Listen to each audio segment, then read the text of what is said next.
My ex invited me to his engagement party, just to show off the upgrade. He laughed as I walked in alone. 10 minutes later, my plus one arrived, his company's CEO. The room fell silent and my ex turned pale. When my ex invited me to his engagement party, I knew exactly what he was doing. It wasn't some olive branch or closure nonsense. It was a performance. A show. A way to parade his new model girlfriend in front of the woman he left after she gave birth to his child. I almost threw the invitation away. The envelope was heavy like it was expensive, with gold foil and scripted lettering that screamed "We have something to prove." Inside was a photo of them. Him in a white linen shirt with the sleeves rolled up, her in a bikini that probably cost more than my rent. I hadn't seen him in nearly a year. Not since he called me a drained version of who I used to be and slammed the door while our newborn son screamed in my arms. So yeah, I wasn't just going to show up. I was going to set the room on fire. Quietly. What Tyler didn't know was that the man I'd been dating for the last few months wasn't just anyone. He was Nathan Langford, the CEO of the company Tyler worked for. The same company he'd bragged about climbing through the ranks at. The same man he called a robot in a suit when he thought no one was listening. Nathan and I met during a job interview I wasn't even supposed to get. I was a last-minute fill-in for a maternity cover, still half broken from the mess Tyler left behind. But Nathan saw something in me. Not just professionally. He asked me out after my contract ended. I wasn't sure at first, but he was patient, funny, and didn't flinch when I mentioned I had a kid. He even helped build Leo's crib. When I told him about the invitation, he didn't ask if I wanted to skip it. He just asked what time we should be there.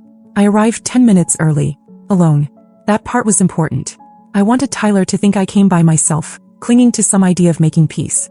The second I walked in, his face lit up with that smug fake sympathy. Like he pitied me. Like he won.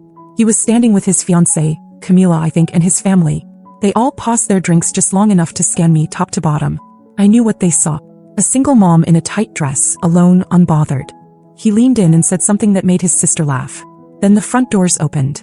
Nathan walked in, calm, deliberate, and very much the center of gravity in the room. Heads turned. Whispers started before he even made it to me. He walked past the crowd without glancing at anyone and kissed me like we were already married. Tyler's mouth opened but nothing came out. His fiancée stared at Nathan like she couldn't process who he was. Tyler's dad actually dropped his glass. No one moved. No one breathed. And I hadn't even said hello yet. Nathan didn't linger on introductions. He just turned to me and asked if I wanted a drink like we were out on a casual date.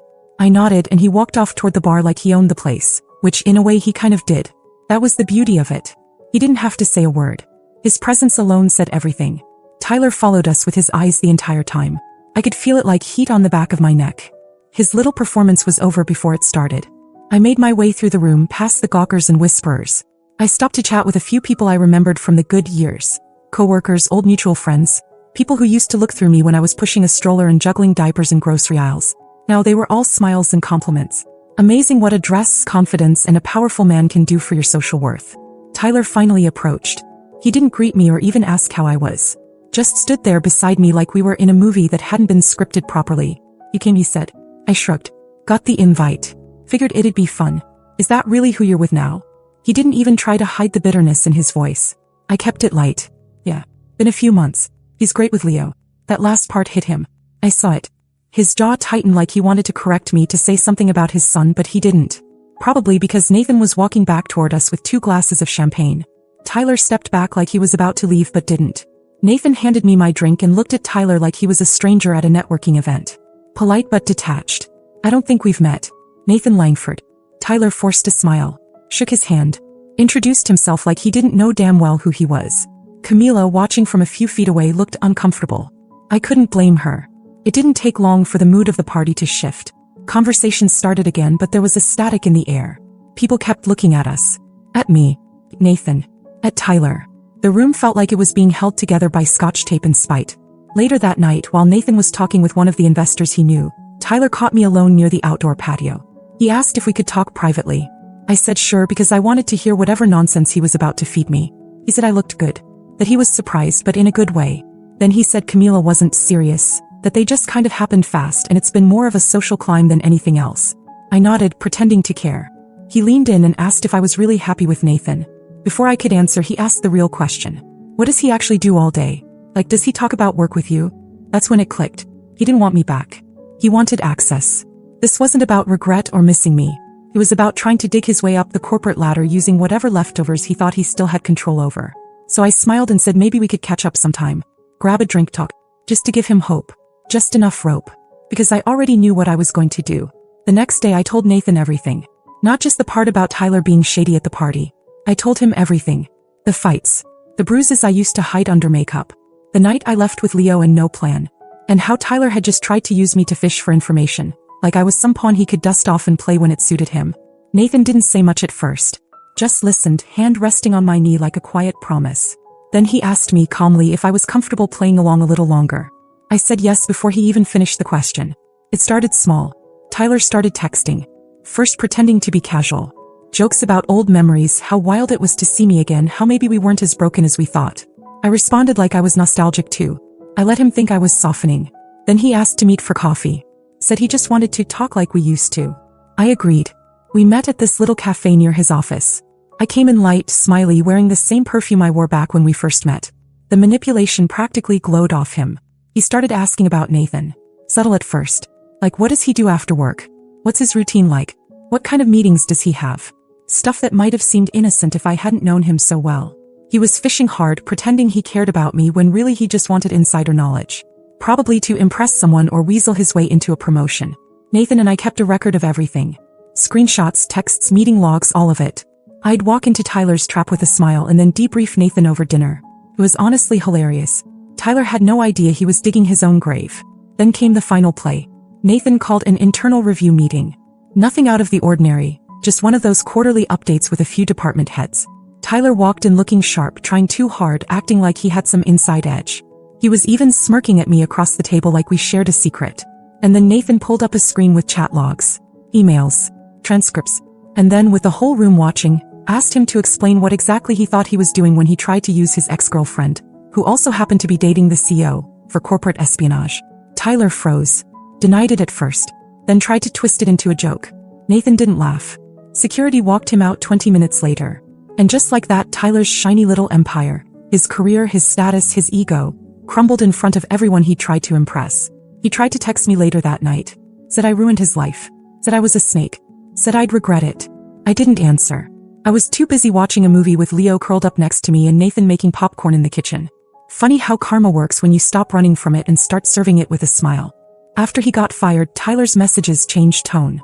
First came the rage. He called me a traitor, a user, a liar. Said I'd set him up, like he hadn't tried to do the same to me first. Then came the guilt trips. He started sending photos of Leo from when he was a baby as if that would trigger something. Said he missed his son, that we could try again, that maybe this was a blessing in disguise. I didn't respond. Nathan told me not to block him. Not yet. Said it was better to let him spiral. Let him dig deeper on his own while we watched. And he did. Word spread fast in his industry. One day he was the golden boy climbing toward a VP role. The next he was the guy who got fired by Nathan Langford in front of the executive team. No one wanted to touch him. His references dried up. Rumors spread. The tech world isn't big when you're arrogant and sloppy. Meanwhile, Camila bailed within the week. She posted a vague story about walking away from toxic energy and unfollowed him on everything. Almost felt bad. Almost. The funny part. His mother called me. I hadn't spoken to her since Leo was born, when she showed up to the hospital and asked if I was planning to snap back soon. She left after 15 minutes and didn't check in again. But now suddenly she wanted to talk. Said she didn't understand what had happened, that Tyler was struggling, that maybe I could encourage Nathan to reconsider. I hung up mid-sentence. That week, Nathan and I flew to Aspen for a company retreat. I brought Leo. First class everything. While Tyler was scrambling to clean up his resume, I was watching my son build snowmen with a man who treated him like he was already family. On the last night there, Nathan looked at me across the balcony, snow falling behind him, and asked how it felt, finally watching someone like Tyler fall apart on his own. I told him it felt quiet. Because the truth is, it wasn't just about revenge. It was about freedom. Tyler used to make me feel like I needed his approval just to breathe. Now he was out there gasping for air in a world that no longer cared about his fake charm. And I was exactly where I was meant to be. A few weeks later, I started getting messages from people I hadn't heard from in years. Some were from Tyler's friends. Well, former friends. Apparently he was couch hopping, jobless, and blaming me for everything. Said I ruined his career out of spite. One guy even asked me if it was true that I was sleeping my way up and using Nathan to get revenge. I didn't bother responding. If they were still loyal to Tyler after everything, they weren't people I needed in my life. But then something unexpected happened. I got a message from a woman I didn't know. Her name was Elise. She said she used to date Tyler. Before me. Said she saw my name come up in some gossip thread and needed to reach out. I hesitated, but curiosity got the better of me. We met for coffee. He told me he hit her too. Same patterns. Same charming start, same sudden switch. She said he used to tell her she was lucky to have him. That no one else would want someone with her baggage. That he was the best she'd ever do. She tried to leave twice, but he always found a way to pull her back in. Until one day she just disappeared. Moved cities. Changed her number. Hearing her talk was like listening to an echo of my own past. It shook me more than I expected. I didn't tell Nathan everything right away. I just sat with it. Wondered how many other women had quietly picked up their broken pieces and vanished. Tyler wasn't just a bad ex. He was a pattern. A walking red flag dressed in expensive suits and fake smiles. A week later, I was having dinner at Nathan's when he brought up something new. He wanted to start a foundation. Something small at first for women who were starting over after abusive relationships. Help with housing, childcare, job placement. He said he'd been thinking about it since I first told him what happened. I didn't even realize I was crying until he pulled me in and said, "It doesn't end with him. It ends with you." That night, I looked at Leo while he slept and felt something I hadn't in a long time. Peace. Tyler didn't just lose a job. He lost access. Influence. The power he used to hold over people was gone, and now the truth was circling back from people he probably forgot he even hurt. And I was finally starting to see that the best revenge wasn't in what I'd done to him. It was in what I'd built without him. The last time I saw Tyler, he was standing outside Leo's daycare. I didn't even recognize him at first. He looked worn down. Baggy hoodie, unshaven, eyes hollow like he hadn't slept in days. He wasn't the polished, arrogant man I remembered. The one who used to spend more time fixing his hair than holding our son. He just looked small. He was leaning against the fence when I pulled into the lot. I didn't get out of the car right away. I just sat there watching him, heart pounding, wondering if I should call someone. But I didn't.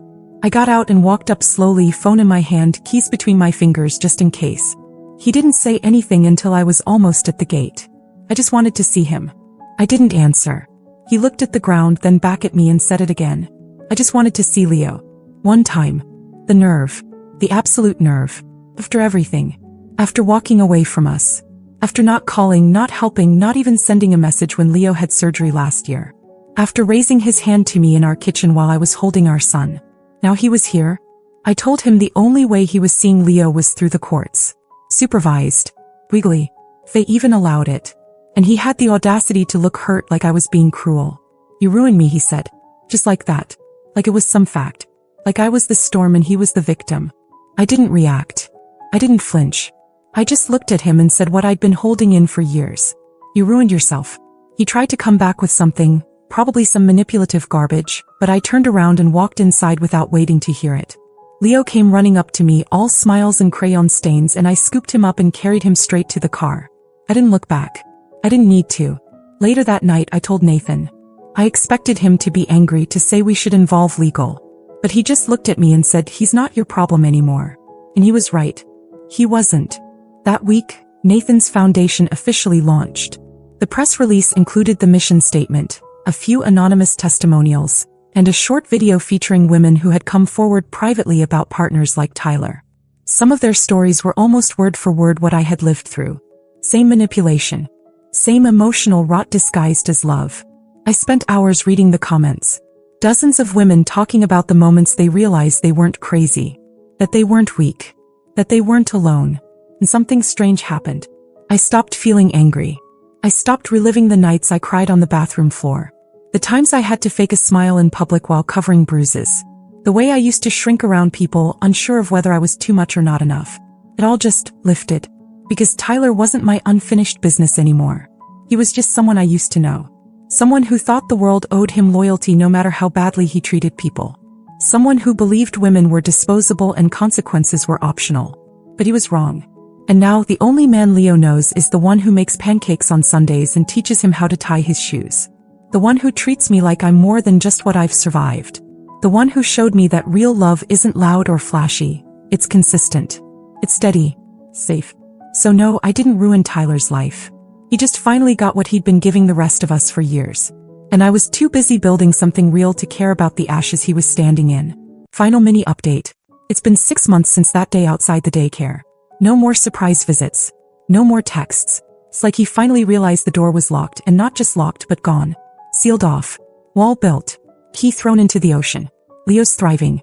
He started preschool last month and came home after his first day and told Nathan he wanted to be a business boss like him. Nathan laughed and told him he'd be the CEO of whatever he wanted. Probably Legos. As for me, I've started speaking at events for the foundation. Just small ones for now, community centers, private panels, but it's become something I didn't expect. Healing. Standing in front of women who look like I did not long ago, scared and unsure, and telling them that survival is not where the story ends. It's where it begins. Sometimes I get asked if I've forgiven Tyler. The answer is no, but I've forgotten him. Not the lessons, not the warning signs, but him. He's a shadow I no longer look for. A ghost that finally gave up haunting me because I stopped giving it air. And the life I have now? It's not a comeback. It's a beginning. And this time it's mine.